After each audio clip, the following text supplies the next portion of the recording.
हाम्रो गाजा बस 70 वर्ष कति वर्षमा 75 वर्ष भनेको हो र अस्ति आउनु भएको छ पसन्द नआउँदा आउनु रिसिभ गर्नु रिसिभ गर्नु त आउनु त्यति कहिले पनि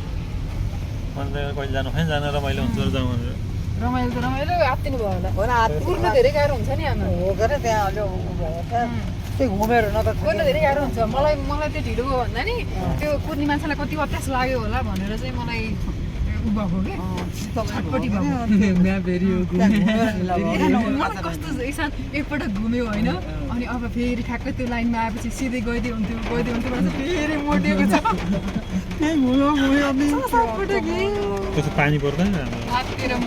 यो मौसम खराबले घुम्यो भने आमा हाम्रो लगेजहरू के गर्ने हो त्यहाँ बस्ने ठाउँ पनि त छैन टक्क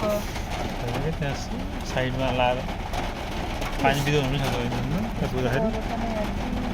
गाडी ठ्याक्क लागेको भए त ठ्याक्क लाग्यो हुन त शीतलो दिन भएको त राम्रो हो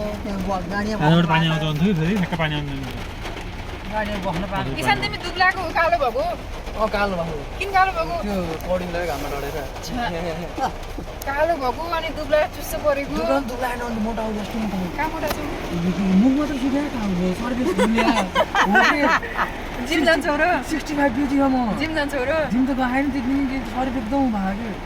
मुख चाहिँ दोत्रोको दोत्रो होइन साथीहरूले सुरु अलिकति दुब्लाएको हो कि जस्तो लाग्यो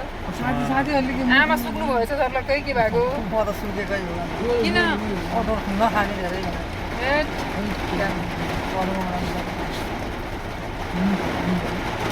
म त ठिकै मोटै छु पानी त आयो नि त यहाँ मजाले ए यहाँ के राख्यो किचेर कता कुछ भयो होला सुरेश दुबई किचेर राख्यो यस्तो ब्याग दिएको कम्पनीले मलाई दुबई किचेर पिलपिलियो